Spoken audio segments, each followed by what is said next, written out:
Good evening. I'm Akanksha Patra and you're watching LPU News Network.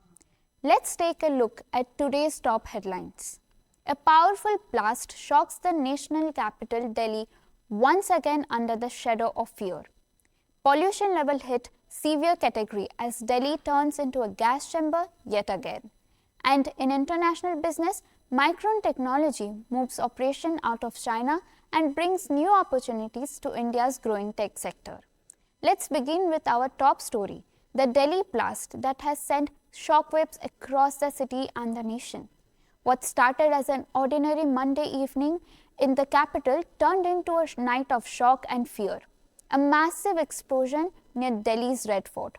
Around 6:50 p.m., a white Hyundai i20 suddenly exploded near the Red Fort metro station. A busy stretch filled with tourists and local vendors, 13 dead and 20 injured. Our reporter brings you the details. It was a regular Monday evening in Old Delhi when chaos struck. A powerful explosion near Red Fort metro station tore through a white Hyundai i20, scattering debris and smoke across the area. The blast shattered windows, toppled vehicles and injured dozens. Police report 8 dead and 20 injured.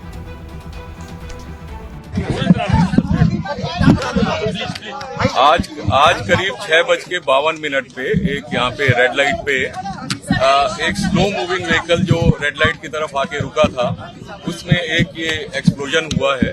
उस वक्त गाड़ी के अंदर जो passengers उसके अंदर ही थे और इस एक्सप्लोजन से जो है आसपास की गाड़ियों में भी क्षति हुई। जैसे ही इसकी खबर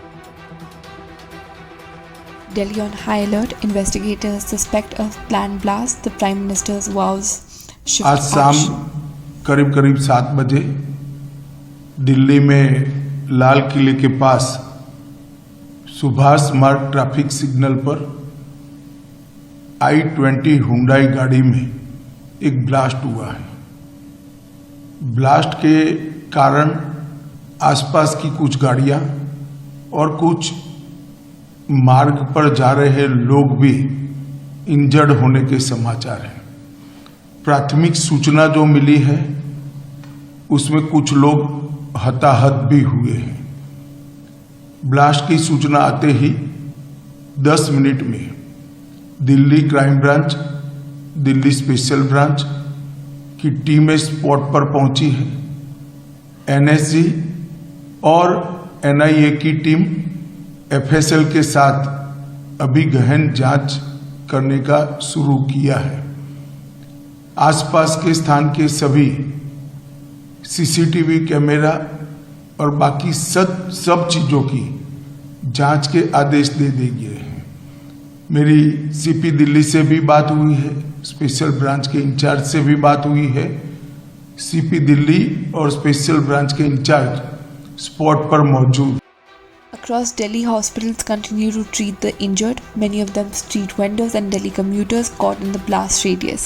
Delhi Chief Minister Rekha Gupta visited LNGP Hospital announcing Rs 10 lakh compensation for families who lost their loved ones and Rs 2 lakh for those who are injured. Tonight, the capital remains on high alert, its heartbeat slowed by fear, yet its spirit unbroken.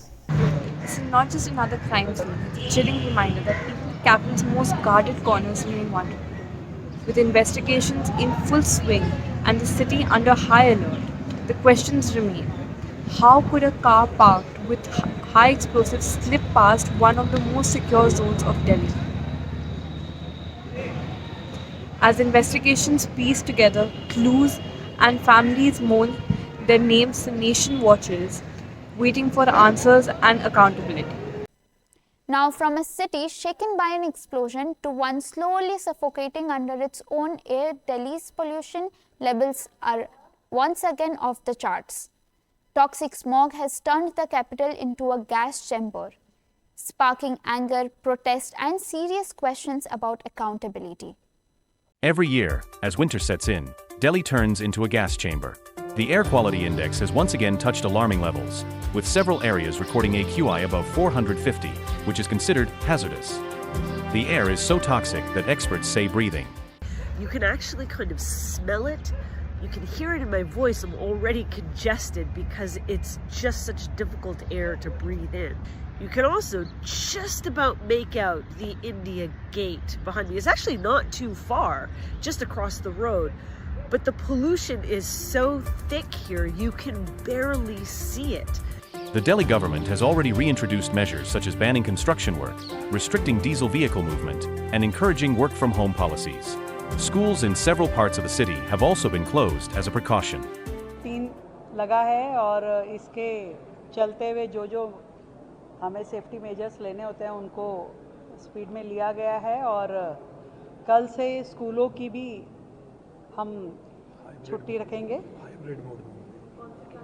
Hybrid mode पे रहेगा, उसमें online classes चलेंगे। 5th तक की ये planning है, 5th class तक, और ऑनलाइन क्लासेस चलेगी बच्चों की। और इसके अलावा भी आज सारे विभागों के साथ में हमने इसकी विस्तृत चर्चा कि कहाँ पे और क्या-क्या संभावनाएं हैं जो सरकार कर सकती है। और Experts believe that while immediate restrictions can provide short-term relief, only collective and sustained efforts, like promoting cleaner fuels, improving public transport, and reducing crop burning, can bring lasting change. I am standing in the middle of Delhi, where thick layers of smoke has already taken over the city. The air quality index just dropped to severe category, which means breathing this air for just one day is equal to smoking 20 cigarettes. The people in Delhi are facing severe irritation in their face, eyes and throat. If the situation continues, Delhi will soon become a place that we can't live in winters. In this situation, we need strong and lasting actions from the government side. This is Aisha Amani reporting live from Delhi with cameraman Aganksha. In international business headlines, Micron Technology, the American semiconductor giant, is pulling back from China and investing billions in India. The move marks a major win for India's Make in India dream and could make the country a rising hub in global chip manufacturing. Micron's shift in strategy marks a major turning point in the evolving US-China tech rivalry. By stepping back from China's server chip market while reinforcing global partnerships, such as its continued supply agreement with Lenovo for operations outside mainland China, the company demonstrates how technology firms must adapt to rising geopolitical tensions.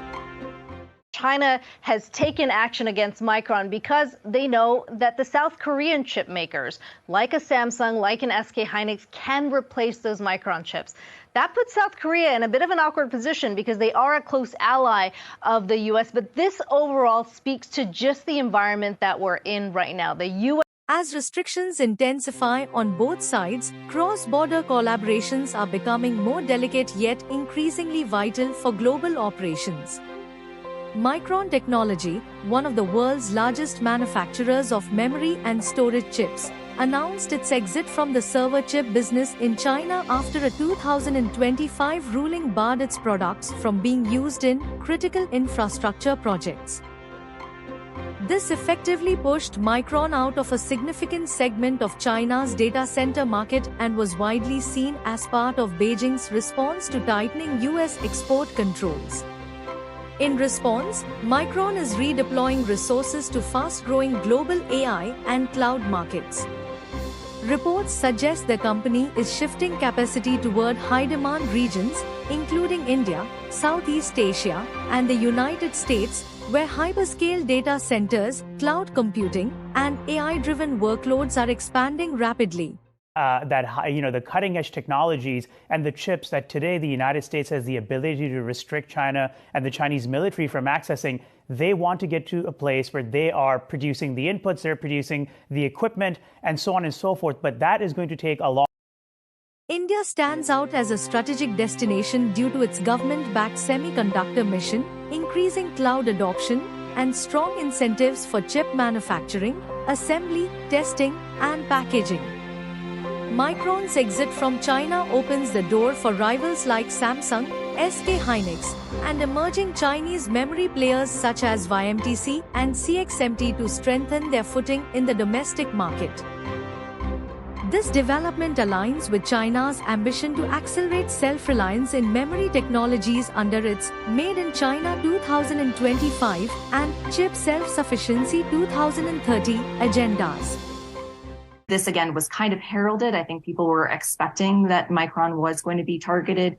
Others could still obviously be at play, but I think the problem is for China, they also have to make sure that they're not necessarily targeting certain companies where they actually might need them. There's this shifting the strategy on both sides to try to figure out where they can move products away from the other country for their own national security purposes, but then also.